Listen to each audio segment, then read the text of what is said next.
Selamat datang dan selamat mendengar ke podcast pertama kami dari Geng-Geng Budak Ladang. Sebelum kami memulakan apa-apa perbincangan kami hari ini, saya ingin mengenalkan sedikit daripada latar belakang kami. Kami merupakan mahasiswa Fakulti Pertanian Universiti Putra Malaysia yang mengambil jurusan Plantation Management with Honours, Science Plantation Management. So, saya merupakan host pada episod kali ini. Dan nama saya Kenneth, merupakan pelajar tahun kedua. Dan kawan saya di sebelah saya ni, saya akan bagi dia kenalkan diri dia sendirilah. Hai, nama saya Muhammad Hafizuddin. Saya pelajar daripada sama juga satu kos kami, daripada pengurusan Bachelor Sains Pengurusan Perdagangan. Kami juga tahun yang sama, tahun 2. Dan itu saja sedikit daripada saya. Ya, hai guys. Nama saya Kavidan. Saya pun juga dari kos perladangan. Sebenarnya kita semua classmate. Ni. Assalamualaikum dan selamat sejahtera semua. Nama saya Nafaisha Akilah binti Amil, cosmate dan classmate diorang semua. And for your information, saya dan kawan-kawan saya yang lagi 2 orang adalah intake pertama perempuan dalam kos ni. Itu saja. So, kenapa kita nak buat podcast ni? Satu sebab satu lagi, kita nak bincangkan benda yang selalu kita tertanya-tanya time kita masuk sini. Kenapa sektor perladangan bukan pilihan pertama generasi muda? For your information, kelas kita cuma ada 16 orang je. 16 orang dan 3 orang adalah perempuan. Batch pertama yang ada perempuan. Selama berapa tahun? 8 batch, 8 cohort. Kita ialah batch pertama yang ada perempuan. So kita pun agak macam curious, kenapa sektor perladangan ni underrated. So hari ni kita nak kupas bincangan sikit kenapalah. So kenapa please? Okay, first kali mindset lah bagi saya, bukan saya saja lah, untuk semua orang pun sama lah mindset perladangan ni. Orang tahu lah kalau sebut perladangan ni, pertanian ni, memang orang akan ingat pegang cangkul, pegang sudip ke. Tu memang mindset yang dah daripada dulu. Dan orang nampak pertanian ni, sebab dulu pertanian ni bukan macam sekarang kan. Sebab yelah, pertanian dulu adalah hanya untuk kerja-kerja kampung kan. Selalunya macam orang kata macam siap-siap budak pertanian ni macam kurang berpendidikan lah, macam tu kan. Tapi tu adalah persepsi semata-mata lah. Tapi sedangkan pertanian ni dia adalah yang dia ada realitinya, dia adalah lebih lagi. Contohnya macam sekarang pun kita bukannya bertani bercucuk tanam gunakan cangkul, gunakan sudip kan. Banyak teknologi yang dah diperkenalkan hanya untuk semata-mata untuk dalam bidang pertanian semata-mata. Contohnya yang terbaru drone lah, teknologi drone. Orang tahu sekarang orang main drone sekadar untuk fotografi kan, untuk rakam video. Tapi tak, sebenarnya ada juga drone hanya untuk pertanian, yang mana contohnya untuk penggunaan membaja, meracun. Contohnya dalam salah satu company yang kita memang tahu lah, yang pembuat drone yang terkenal famous kat Malaysia kan, DJI kan. DJI pun juga ada dia orang pun buat drone, dia pun produce drone hanya untuk agriculture semata-mata. Jadi itu membuktikan pertanian ni bukan pertanian yang macam dulu lagi, yang dianggap kuno lah. Bagi saya itulah pendapat saya. Saya rasa kawan-kawan saya lain pun ada pendapat yang lain lah. Betul Bis. Saya rasa generasi muda sekarang ni diorang ingat tu dekat ladang ni tak ada banyak teknologi. Kan diorang generasi muda, diorang memang minat teknologi. Bukan itu saja, saya rasa generasi muda sekarang ni, saya rasa diorang lebih malas. Diorang tak suka kerja berat, diorang tak suka kerja bawah matahari. Sebab tu diorang tak minat untuk ambil peladangan ke atau kos-kos pasal pertanian. Bagi pendapat saya pula tentang topik yang kita kupaskan, macam yang Hafiz cakap tadi, ini semua sebab mindset. Apa yang saya boleh cakap pasal mindset, bila kita throwback balik zaman kita sekolah, zaman kita kecil-kecil, mak dengan ayah dia selalu tekankan, jadi doktor, jadi engineer. Jadi macam benda-benda yang apa orang panggil, macam banyak saingan pada zaman sekarang. Memanglah kita nampak kaya, memanglah kita nampak macam berpendidikan, tapi jangan pandang dekat satu sektor tu je. Kita ada lagi macam kos pelandangan ni, kos pertanian ni. Dengan kos pertanian dan kos peladangan ni sendiri, kita boleh buat duit sebenarnya. Jadi jangan anggap kos perubatan dan kos engineering tu sendiri je yang boleh hidup dekat Malaysia ni. Tidak, kita ada kos pertanian tu sendiri. Itu daripada saya. Betul Farisha. Kalau nak contoh, contoh boleh ambil saya lah. Sebab saya ni dari kecil ni, dia orang cakap kena jadi engineer, kena jadi doktor, macam tu je. Saya tak pernah dengar dari family saya ke family mana-mana like dia orang cakap jadi petani, jadi manager ladang ke. So sebenarnya saya pun diploma kejuruteraan, tapi saya minat ladang sebab saya kerja kat ladang. Saya pergi tengok depan-depan, baru saya dapat tahu opportunity dekat ladang macam mana, suasana kerja, pendapatan. Kau kena pergi tengok baru tahu. Sebab tu saya pilih kos ni sebenarnya. Tu kan, time kita isi balik lah sebelum kita masuk degree, time isi UPU tu, dalam 10 orang tu boleh kirakan satu atau tak ada orang pun yang pilih apa tu, kos ladang ataupun pertanian lah. Sebab nama kita dulu UPM, University dulu lah, Universiti Pertanian Malaysia. Niche kita pertanian. Tapi kalau you guys datang sini sekarang, banyak yang ambil kos apa tu, engineering, perubatan, ekonomi, semua tu lah. Kita macam first time saya nak masuk sini pun saya terkejut lah. Dulu bukan niche kita ni pertanian ke? Macam diorang fokus lebih daripada pertanian ke? So betul lah apa yang korang cakap. Ada apa tu, apa nak tambah ke pasal benda ni? Bagi saya lah, satu lagi mungkin orang ingat kerja ladang ni tak masuk lah kan. Satu sebab dia orang ingat kerja ladang ni kolot kan, dia orang ingat tak berpendidikan kan. Padahal dia orang salah. Itu satu persepsi salah, tak apa. Yang tu kita akan kupas lagi lah. Bagi saya pula, okey lah, macam ada je sesetengah orang tu, saya sendirilah kena. Saya actually lepasan matrik, dan pointer saya pun macam tak adalah tinggi mana, tapi macam boleh lah nak dikatakan average lah.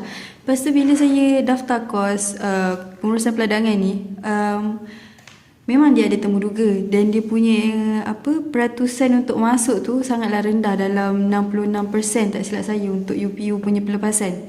Dia macam okey, saya sure yang saya boleh masuk. Dan bila saya di interview, orang akan tanya, awak ni dengan result awak ni, awak boleh je masuk perubatan, awak boleh je masuk kos-kos yang lain, kenapa diri sendiri pilih pertanian? Jadi macam faham tak dekat situ, bila cerdik je kita faham pasal perubatan, bila cerdik je engineering. Jadi macam kita nak buang perspektif tu sebenarnya. Itu bagi pendapat saya dan pandangan saya sendiri. Back to life dekat campus, kita bukan lepak dengan kawan fakulti je kan. Confirm kita lepak dengan kawan-kawan fakulti lain kan. First thing orang tanya, susah ke ambil kos pertanian, peladangan? Korang bukan pergi cucuk tanam, cangkul, pergi site, pergi tengok-tengok je. Tapi diorang lupa apa yang kita belajar tu sains. Kita belajar more tu biologi. Diorang ingat kita tengok-tengok, oh okey cantik apa pokok ni, nama apa, tu je. Tak, kita belajar tanah, serangga, racun. Fisiologi untuk tumbuh. Betul. Biologi dengan chemistry. Ya. Tu, fizik tak ada kot. Kurang lah. Sikit je.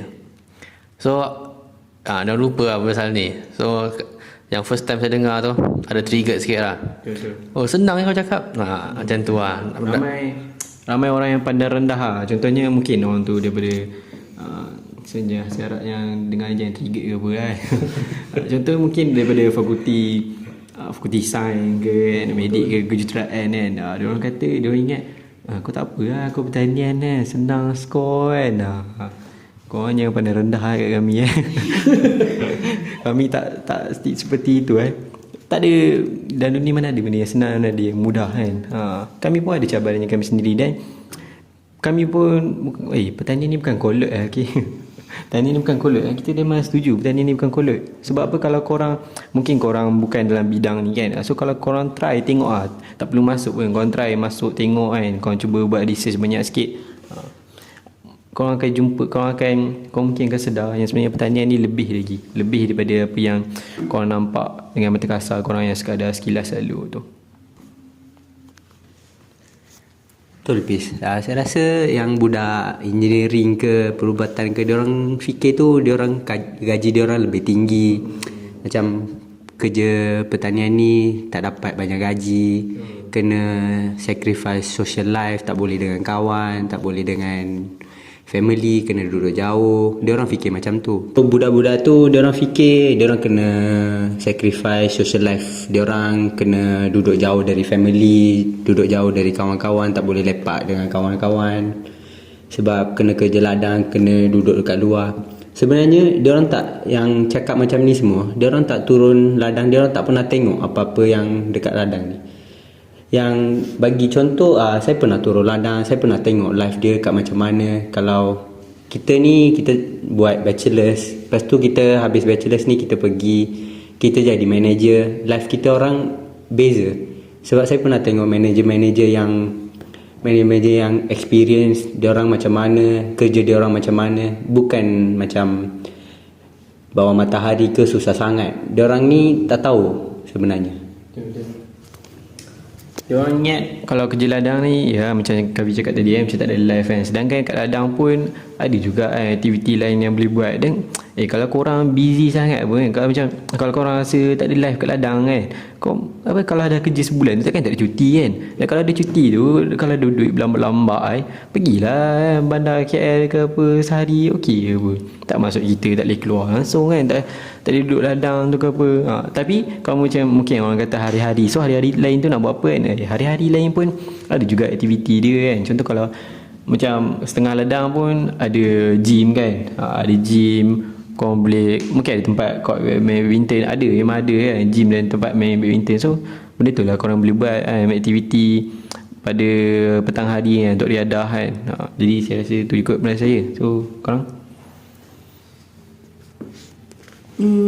Bagi pendapat saya pula, saya nak macam support lah apa yang Apis cakap. Dalam ladang ni still ada live, jangan ingat tak ada live. Lepas tu lagi satu, saya ada kawan sekolah yang bila tanya kenapa pindah randa apa semua, kata bapak dia kerja ladang.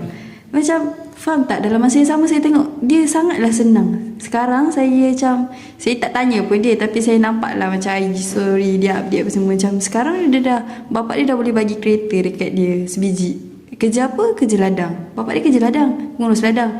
Memanglah macam waktu sekolah tu dia kena tukar sekolah banyak, dia tak tukar sekolah, dia just tukar pindah rumah banyak kali. Tapi hidup dia still senang. Macam tu.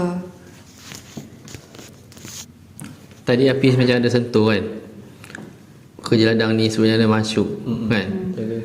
So nak tanya lah, tadi Apis bagi macam sikit-sikit apa tu, teaser. Cuba bagi sikit apa yang Apis dapat. Okay. Kita kerja ladang ni sebenarnya masyuk lah. Sebenarnya masyuk. Sebabnya first kali lah, mungkin daripada segi faktor, kita tak cerita pasal gaji lagi lah, kita cerita daripada faktor-faktor luaran ni lah. Contohnya mungkin gaji ladang yalah memang banyak. Contoh kalau sebagai manager lah kan, boleh kadang sebulan gaji tu korang mungkin boleh dapat bonus 3 bulan ni, dan boleh juga jadi 6 bulan, dah macam korang kerja kat offshore lah. Dan mungkin satu lagi, korang mungkin rasa mungkin boleh dapat jimat kot ya, ladang kan kau nak belanja apa sangat kan. Tapi kalau korang dah duit banyak, korang pergi lah kan KL kan, korang belanja habiskan duit korang tu kalau korang nak habiskan lah kan. Tapi sememangnya kerja ladang memang banyak. Bahkan satu lagi masalah ni rakyat Malaysia ni, masalah rakyat Malaysia ni, dia orang ingat kerja ladang ni tak masuk kan. Sedangkan orang warga asing yang kerja ladang ni sebenarnya lebih kaya. Orang warga asing yang kerja kat ladang lebih kaya daripada orang tempatan yang kerja dekat bandar-bandar ni. Sebab apa? Sebab sebulan seorang warga asing tu dia boleh cecah 5,000 sebulan hanya untuk kerja membaja, meracun, pruning kan, benda-benda tu. 5,000 sebulan compare dengan orang yang duduk dekat bandar tu, mana yang lebih masuk, mana yang lebih baloi kan. Lepas tu satu lagi, itu baru pekerja yang buruh. Kalau pergi ke bidang eksekutif, lagi lah jangan tanya lah kan. Rumah pun ada, bil elektrik, bil air pun tak bayar-bayar kan. Fasiliti semua dah lengkap. Apa lagi yang korang nak kan. Kalau korang bekerja di bandar, korang gaji mungkin fresh grade mungkin berapa je kan, mungkin 2,000 lebih, 2,008 ke, saya tak lah, macam kurang lagi kan. Tak campur pula dengan kos korang duduk kat bandar kan. Korang nak kena tolak sewa rumah, sewa bil air, bil elektrik kan. Benda segala mahal lah. Betul. Sekarang kalau kat bandar ni, rumah memang benda yang paling yang mahal gila kot rumah kat KL ni. Kalau kita kerja, kalau korang yang kerja kat ladang ni, rumah dah ada. Rumah pun selesa besar hanya untuk seorang korang duduk. Ada aircon. Apa lagi? So korang memang dapat jimat duit kat situ lah kan. So dan bonus pun bonus 6 bulan, 3 bulan korang boleh angkat kereta cash kot. Tu memang orang pandang rendah. Orang sangat memandang rendah kepada gaji-gaji ladang ni lah kan. So saya rasa korang ni pun ada mendapat lagi. Apa lagi mendapat korang? Betul Pis. Sebenarnya saya pernah tengok sendiri kawan saya, bapa dia manager. Dia dapat duduk rumah banglo, dapat kereta, dapat driver, dapat bersihkan rumah, ada banyak yang dia dapat. Sebenarnya ni generasi muda ni dia orang tak tahu semua pasal tu, saya rasa. Balik pada tadi yang saya cakap kawan saya kaya tu, macam mana kawan saya pula cerita yang rumah dia orang ada lift. Macam apa yang Hafiz cakap tu betul lah. Macam kat ladang ni bukannya kolot sangat. Macam semua benda tu ada sebenarnya. Macam semua kemudahan tu adalah. Macam kita duduk kat ladang ni, kita kerja kat dalam tu, kita dah kaya raya dah. Memang orang lain tak nampak. Orang bandar takkan nampak. Kita sendiri je yang nampak.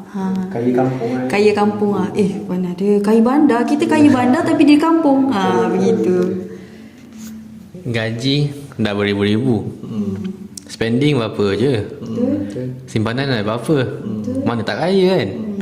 Kadang setengah company ni kadang ada diberi mate atau bonus lah kan. Tapi setengah company lah kan. Kalau korang ada rezeki lah korang tu dah satu kelebihan dah tu kan.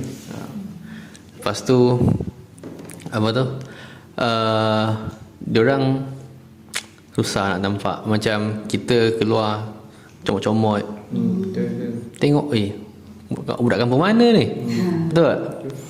Kalau yang macam kerja kat bandar pakai tie, pakai coat, tu kaya luaran, dalam tak tahu, makan Maggi tak tahu. Lepas tu yang kenapa kita cakap masuk dalam ladang kita dapat hidup dengan selesa, sebab kita dekat ladang ni actually kita ada macam apa tu, guide lah, guideline yang untuk menjaga kehidupan apa tu pekerja. Dia punya dia macam dia tak bagi kau kerja je, dia bagi apa tu aktiviti lain, dan sukan ke apa, semua fasiliti dia dah bagi, rumah semua dah bagi. So jangan risau. Yang ni kita akan apa tu akan nampak once kita korang stay dekat ladang. Kadang setengah company ni kan kau mungkin akan dapat benefit dari segi health benefit kan.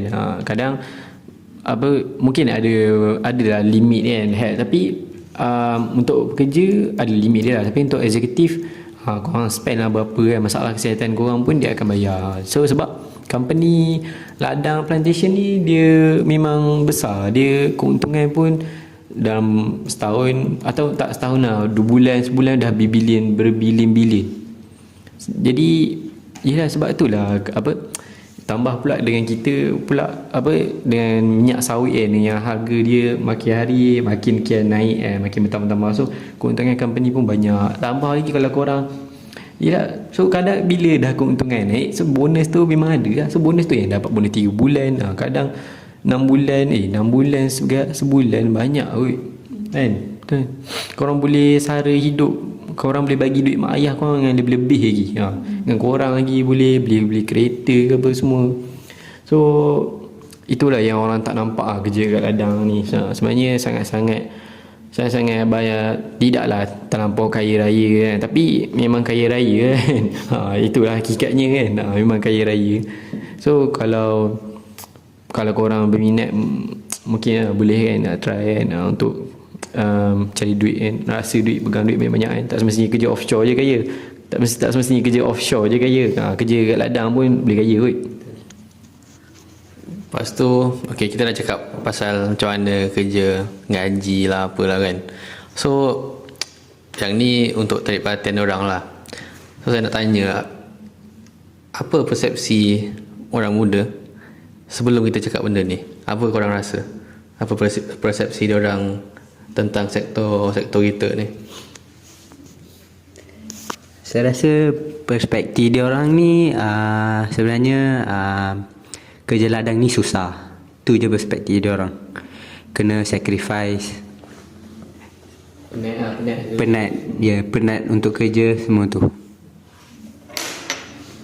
Untuk saya pula, perspektif anak-anak muda dengan kos kita orang penat duduk kat ladang je, tak ada life, apa macam kolot-kolot, tak bergaya. Dia orang tak nampak benda tu semua macam tu.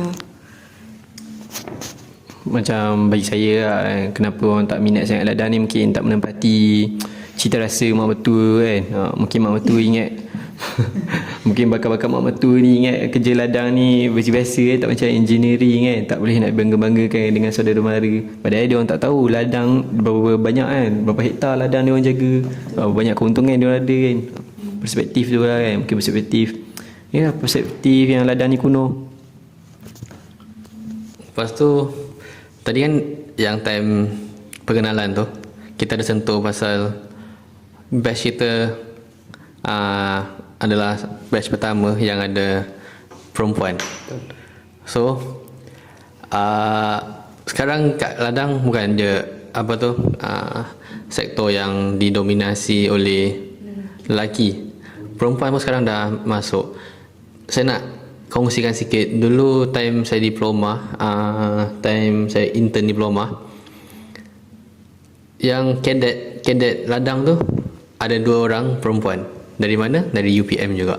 So diorang sekarang dah jadi assistant manager, and saya nampak diorang pun yelah, orang selalu cakap nak critical thinking perempuan kurang sikit. Diorang tak boleh working under stress, tak boleh. Tapi saya nampak lain. Ada betul-betul ada orang yang betul-betul berkebolehan, diorang boleh pergi jauh. So kita tanyalah apa seorang perempuan kat sini kan, apa pandangan dia. Untuk saya sendiri hidup dekat, bukan nak kata saya hidup kat ladang, tapi ayah saya involve sendiri untuk sektor sawit-sawit ni. Jadi saya dapat rasa, and then ada exposure daripada pakcik saya dulu. Dia macam, dia pun support lah, kata ambil lah. Bukannya sekarang kolot sangat nak cakap sekarang lelaki je yang boleh jadi manager. Tak, ada je perempuan yang boleh jadi manager. Lagi satu, manager ni bukan kita macam, bukannya kita just macam arah-arah orang. Kita kena fikir macam untuk pesticide, racun apa semua, kita yang kena buat calibration tu apa semua. Dan untuk segala-segala macam tu lah, macam baja apa semua, kita yang kena control. Kalau nanti ada shot kat mana-mana, kita juga yang kena. Jadi bukan kita orang fokus dekat ladang tu macam nak asal kata ladang je sawit, asal kata sawit je just angkat jual, tak. Kita orang ada kita orang punya maintenance kita orang sendiri, dan benda tu semua kena sangatlah spesifik untuk tak lari shot, tak lari bajet apa semua. Jadi macam tu. Dan satu lagi, macam orang fikir yang ladang ni hanya untuk perempuan, ladang ni hanya untuk lelaki sebab kerja-kerja keras macam tu. Tapi jangan fikir macam tu, sebabnya dekat ladang ni juga ada je chief clerk, ada je accountant, kita still memerlukan perempuan. Macam tu bagi saya. Pendapat kan? Apa yang Farisha cakap tu sebenarnya betul. Tapi saya rasa bukan itu saja poin-poin kenapa generasi muda ni dia tak minat. Saya juga rasa masa saya apply untuk kos ni, saya tengok banyak universiti ni tak ada pasal peladangan ke pertanian. Maksudnya peluang pendidikan tu untuk pertanian ni kurang di Malaysia saya rasa. Kita boleh kira macam UPM, USM, UKM, macam beberapa universiti je ada offer pasal pendidikan yang pasal pertanian ni lah sebenarnya. Betul lah apa yang Cik Kavi cakap kan, tak semua universiti ada pertanian ni, dan juga pertanian pun dah tak banyak, apatah lagi kalau peladangan kan. Dan setahu saya setakat ni hanya 2 universiti je, yang salah satunya hanya 2 universiti yang menawarkan peladangan ni, iaitu Universiti Putra Malaysia dan juga Universiti Teknologi Mara lah. Itu pun hanya 2 universiti, dan memang sangat-sangat sikit itu menunjukkan yang memang bidang peladangan ni tak berapa famous lah, tak berapa popular di mata orang lah kan. Saya nak tambah sikit. Ada 2 lagi universiti, UMK dengan UMS dekat Sabah. 2 pun tu lah, tapi tak popular lah, sikit je, kecil je. So kita dah cerita pasal ni, kita nak bagi diorang reality check jugalah. Bukan semua je indah. So kita pun ada hadap beberapa cabaran juga. Banyak cabaran actually. Kalau memang budak bandar masuk ladang, memang culture shock lah. Culture shock reverse lah. Tak biasa dengan kampung, memang orang akan suffer lah sikit nak biasakan diri tu. So apa yang cabaran yang korang rasa ataupun korang pernah alami? Cuba cerita sikit.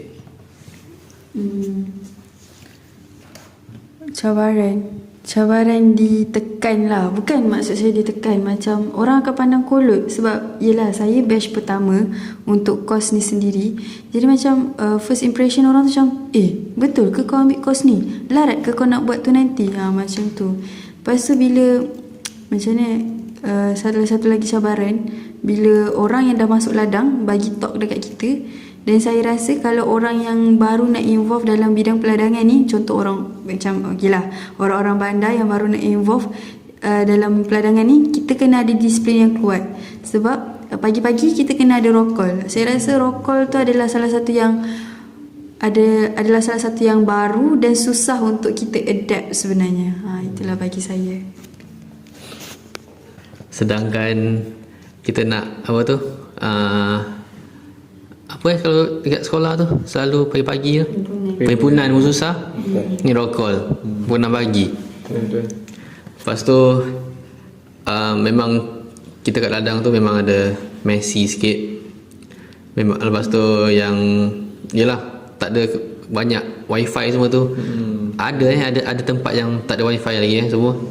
And lepas tu banyaklah korang, saya susah nak cerita satu persatu, mungkin next episode. Tapi tu lah. Habis ada nak tambah?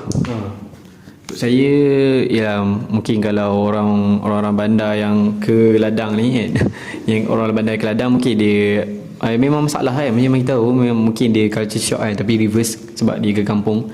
Dan saya rasa cabaran ni bila masuk ke ladang ni, dari segi mungkin budak-budak bandar dia akan terkejut ke untuk bila dia tengok contoh bila ada ular dalam ladang tu kan, ular ke biawak ke kan, tak pun kadang setengah ladang ni gajah pun ada. So mungkin itu lah cabaran macam mana kita nak handle dengan benda-benda yang kita tak boleh betul, kita tak pernah jumpa dan tak belum tentu kita boleh kawal kan. Ya, sebab benda tu bukan liar, kita bukan boleh kawal sangat kan. Tapi kalau macam cabaran untuk bekerja ni mungkin kita boleh macam cara nak handle mungkin pekerja asing kan, mungkin ada masalah. Ya, macam kita tahu kadang ladang ni ada pekerja-pekerja yang mabuk kan, macam mana cara kita nak handle tu mungkin boleh selesaikan. Tapi kalau bila masuk yang haiwan ni ia agak mencabar sikit kan. Dan juga keselamatan untuk kita bekerja. Jadi itulah kot yang saya rasa cabaran dia. Dan lepas cabaran, kita nak masuk cara untuk menarik minat korang semua ni, adik-adik semua ataupun abang-abang tak terlambat lagi nak tukar bidang. Jangan risau. Apa yang cara lagi? Saya rasa paling utama atau paling penting tu buka lagi peluang untuk belajar. Maksudnya buka lagi banyak kos, buka lagi banyak tempat untuk budak-budak masuk lagi. Sebab masa saya masuk ke universiti ni, saya pun terkejut juga kenapa kelas saya budak ladang je ada 15. Bukan setakat kelas saya je. Selama ada kos ni, pengurusan ladang ni, saya rasa ada budak tak sampai 20 orang pun. Tapi saya tengok kos-kos lain, dia ada 30, 40, lagi ramai dari kita sebenarnya. Untuk saya pula, tukarlah mindset mak bapak sekarang dengan cikgu-cikgu sekolah sekarang. Saya tak cakap pemikiran dia orang kolot, tapi kita kena pandang juga sektor pertanian ni. Sebab sektor pertanian, bak kata orang, kalau doktor nak masuk kerja, doktor tak makan. Macam mana ayat dia? Dengan makanan, senang cakap pertanian ni produce makanan lah, nak bagi orang lain makan. Doktor tak boleh hidup kalau tak ada nasi. Nasi datang dari mana-mana? Beras, pertanian. Kita kena fikir benda tu semua. Jangan anggap bab-bab pertanian, bab-bab perubatan je yang boleh jalan jauh. Macam tu. Untuk saya rasa untuk tarik minat budak-budak ke ladang ni, mungkin untuk kita boleh guna cara yang lebih up to date lah kan. Tapi sekarang pun dah up to date dah pun sebenarnya. Sebab dengan penggunaan teknologi ni mungkin orang lebih excited untuk ke arah ladang ni. So baru dia orang tahu yang kerja ladang ni tak kuno kan. Satu lagi saya rasa mungkin pihak-pihak bertanggungjawab macam pihak kerajaan atau pihak universiti perlu lebih mewar-warkan perlu lebih berusaha keras lagi dalam memasarkan bachelor sains pengurusan badangan ni. Sebab saya yakin mesti ada yang tak tahu. Yang orang tahu mungkin pendidikan pertanian, mungkin horticulture ke kan. Benda tu yang orang biasa dengar ataupun sains pertanian. Tapi bila badangan ni orang tak tahu, sebab orang tak tahu pun yang dia wujud pun sebenarnya. So saya rasa pihak-pihak yang bertanggungjawab macam kerajaan dan juga pihak universiti lah yang perlu lebih lagi mewawarkan dan mempromosikannya. Tetapi mempromosikannya perlulah pada tempat yang betul kan. Macam pergi ke sekolah-sekolah ataupun pergi ke institusi macam matrikulasi ke seperti ke diploma politeknik ke kan, untuk orang nak semua belajar ke bachelor kan. Sekolah pun boleh, dan media sosial pun perlu lebih mewawarkan lagi lah. Itu saja dari saya. Betul Hafiz. Saya rasa kalau generasi muda ni, kalau diorang dapat tahu, saya rasa ramai akan minat. Saya percaya that ramai akan masuk ke kos ni in future lah. Ada apa-apa harapan tak bagi pelapis kita lain kali? Untuk harapan saya untuk pelapis-pelapis saya, saya nak cakap yang kita kena banyakkan lagi orang untuk tarik minat lagi orang. Sebab pemikiran manusia sekarang makin toksik dan makin kolot. Macam tu. Kami tak ada. Tak apa.